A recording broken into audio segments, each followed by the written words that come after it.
Like in all things that are complex as hair loss, there is no one easy way out.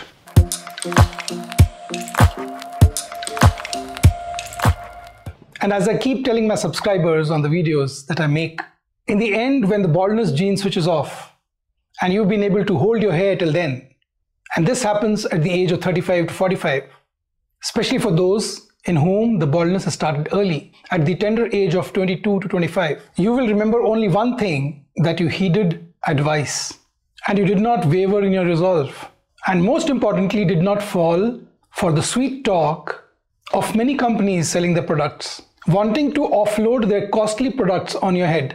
Products that have not been subjected to scientific audit, products with which doctors do not have a long-term experience. Like is the case with this young man of 26, who for his grade 5 male pattern baldness underwent a 5,000 grafts composite mega session involving both scalp and body grafts. A day-long session, a 10-hour procedure, and here he is, after following all the advice.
Not being gullible enough to find an easy way out for his hair loss, he has not only been able to retain his transplanted hair in good health, but also has been able to prevent further progression of baldness. And this is 2 years after his procedure. He is now 28. When baldness hits you at 26, this is not how you look at 28. When baldness makes you grade 5 at 26, you surely will be grade 6 by the time you are 28. Unless, of course, you believe in your doctor, you're resilient, and follow medical instructions given to you by the doctor you trust. So, thank you for watching. Have a nice day. God bless you.